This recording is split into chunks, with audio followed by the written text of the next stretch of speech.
Namaste, my name is Dio and welcome to my channel. Today I'll tell you how you can rejuvenate your soul by doing a particular mudra. Once the soul is rejuvenated, the benefits are endless. So there's this very old saying that man travels around the world looking for peace and he comes back home to find it.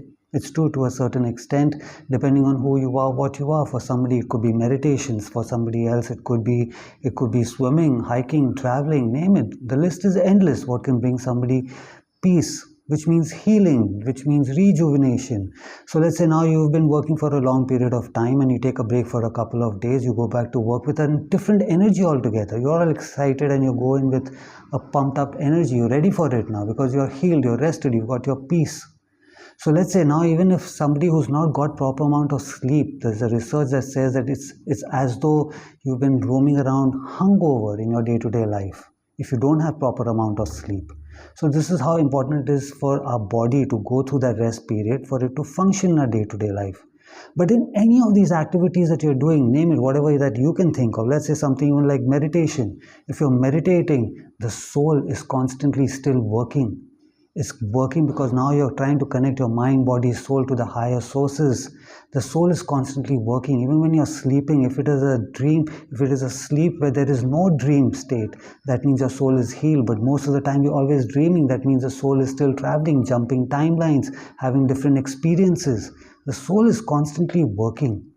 So we need to do something where we can rejuvenate our soul so that the soul can now control this body and give us endless amount of experiences which is in our benefit, for our benefit. So the mudra that I'm talking about now is called the Yoni mudra. Y-O-N-I. In today's time, Yoni mudra, when you talk about it, you read about it, it is said that it is a womb. A womb is called Yoni. Now this is where things got a little misunderstood to a little bit of an extent. In earlier times, Yoni always meant the source from where the soul is coming from. That was called Yoni. So later on when people were asking that, okay, where do humans come from? The best way to explain to them was pointing at the womb, naming the womb and saying, this is the Yoni where the source comes from, where the life, a human being comes from.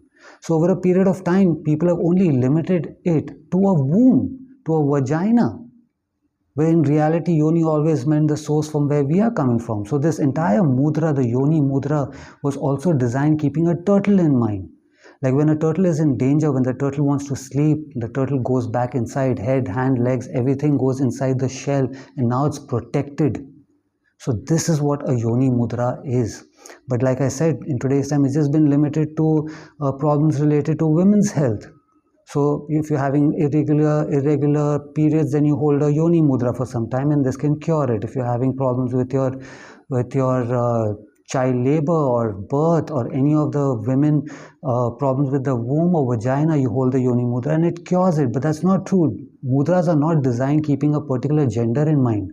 So now, like I said, once the soul is rejuvenated by holding this mudra, health problems, work problems, emotion problems, money problem, career problem, everything can get sorted out because now the soul is ready. The soul is rejuvenated.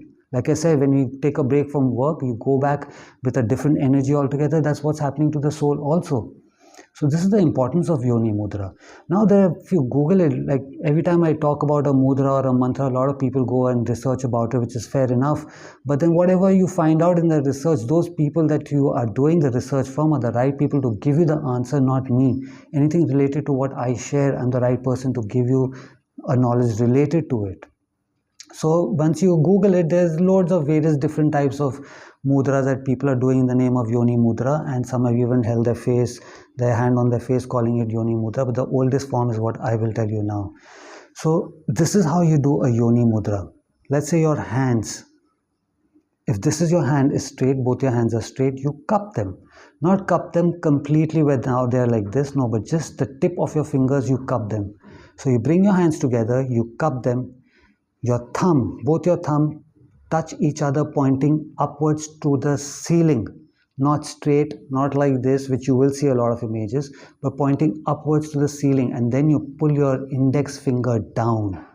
This is called a Yoni mudra. It's made to look like a womb. So this is how you hold it. Now, another very important part of this mudra are our elbows.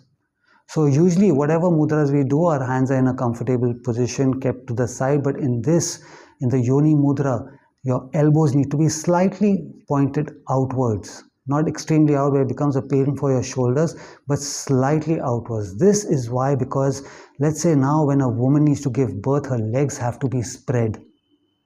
So for the source to come out, the legs have to be spread. The soul to go back into the source, the legs have to be spread again. So again, not completely where it's going to start hurting your shoulders, but slightly outwards. This is how you hold that mudra. So again, your hands are straight, you bring them close together, you cup them. This is a cup, not completely like this. You cup them, you point your thumb upwards and you pull your index fingers down. This is how you hold a Yoni mudra. So you hold it for whatever time suits you. Sit in a meditation position, sit on a chair, wherever you want. You breathe in normally, you breathe out normally, but know the science behind it, that I'm holding this mudra because my soul needs to go back to the source and rejuvenate and come back.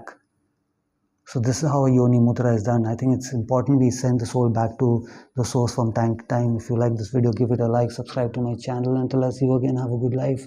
Namaste.